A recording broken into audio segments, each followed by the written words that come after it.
welcome to the show. Thank you. I'm so glad to be on. Huge fan. And congratulations on your new position. You have now been leading Planned Parenthood. Is it 6 months now? How long has it been? 4 months. 4 months, straight into the job. And honestly, you have one of the most impressive resumes of any human being I have ever read. No, genuine, because I read it and I was like, this has to be wrong. The numbers are the other way around. Is it true that you attended college at the age of 13? It is. And you passed? And somehow I'm here today as a doctor. No, I mean, you went to college at 13, you graduated, you flew, you know, at the top of your class. You went on to work in healthcare, and you worked in healthcare in Baltimore. And you look at the programs that you enforced there. I mean, you are someone who has been a badass from day one. I mean, you implemented programs where you helped kids get reading glasses, and this improved test scores, which means the kids weren't dumb, they just couldn't see, right? That's right. And then you worked on improving general health care of the community. Has this always been your focus in life, improving other people's lives through health? It is. I've always wanted to be a doctor for as long as I could remember. And it's also, though, in working in the ER that I saw that what's making people sick isn't just the illness that they have. Right. If it's also systemic issues. And that's why I truly believe that healthcare has to be a human right that's guaranteed to all and not just a privilege available to some.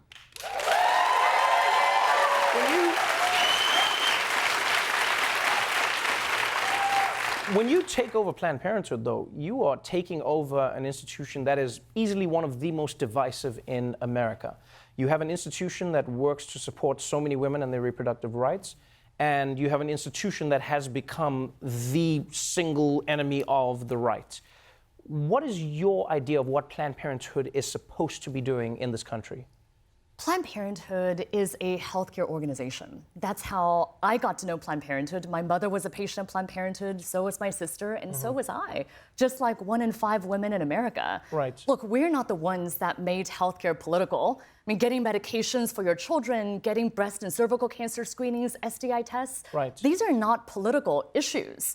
But when other people have made healthcare political, it's our duty to fight back with everything we have because it's about people's lives. And when you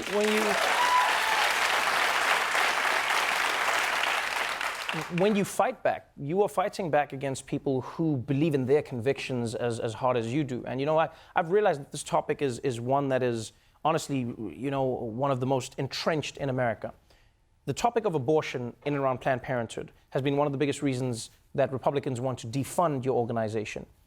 But you argue that reducing Planned Parenthood to only abortions doesn't take into account what the organization is really about. What do you mean by that?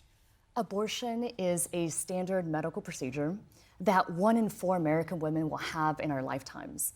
It's part of the full spectrum of reproductive health care, which is health care. And it's important for us to speak about abortion in that context. Right. That in Planned Parenthood, we provide care to nearly 2.5 million people every year. We provide care to women, the full spectrum of services. Some of our health centers even provide mental health services, prenatal care, postnatal care. We're proud also to serve men and non-binary people. Actually, we are really proud that we now provide hormone therapy for trans people, and we're looking to expand gender-affirming care to all of our health centers around the country. When you...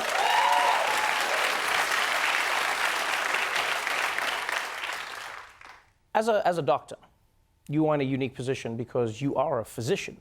You know, most of us speak about this topic and it's an opinion based on what we've read, but you are actually someone who is qualified and you have studied this. Take us through the arguments against what many Republicans are proposing in the heartbeat laws. Just today, the governor of Mississippi signed into law a bill that would prohibit abortions after 6 weeks, when most women don't even know that they're pregnant. And similar types of legislation have been introduced in 15 states just in 2019 alone. And this is terrifying. I mean, with Brett Kavanaugh on the Supreme Court, we face a real situation where 1 in 3 women of reproductive age, which is 25 million women, could be living in states where abortion is criminalized and banned altogether. And I know what that means. I have a mentor who practiced medicine in the 1960s, working in the ERs. Yeah. And he talked about how there was an entire area of the hospital called the sepsis ward. and it was filled with young women who were dying from infections and kidney failure because they had to go have unsafe abortion care. And that's what could happen now. Thousands of women died before Roe versus Wade, and that could happen now. And this is what we need to call out. We need to call out that reproductive health care is health care and that we're fighting for people's lives. When you look at the arguments that Republicans pose from the other side, they say, we're here to protect the unborn child. President Trump has been seen on the campaign trail saying this is about late-term abortions. You know, you hear the stories now where, I mean, President Trump actually said it's gotten to the point where a baby can be aborted after it is born. Now, I don't know what that means, but you're a doctor. What do they mean by late-term abortions, like after birth or at birth? Good response from the audience. We have to call out President Trump for what he's doing, which is lying. I mean, what he's saying has no basis.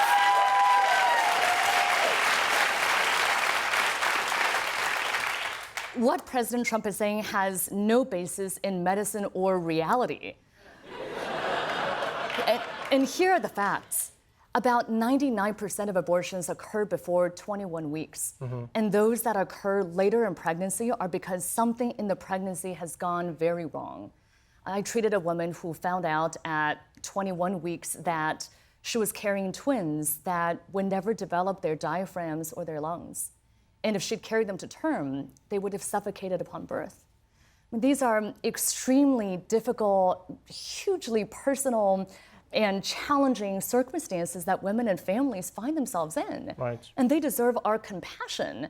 And President Trump is exploiting their pain for political gain. And I say to him, shame on you, President Trump. You're at the beginning of a journey. You're at the beginning of a journey. You're also at the beginning of a new Supreme Court. You're also at, the beginning of Donald Trump's, I guess, effect on the conversation. You look at what Republicans are doing now in and around the country with abortion laws. One of the biggest things that concerns many women and many of the people at Planned Parenthood I've read is what the government is saying in and around what doctors can recommend or how you can have conversations around abortion. What are those issues specifically?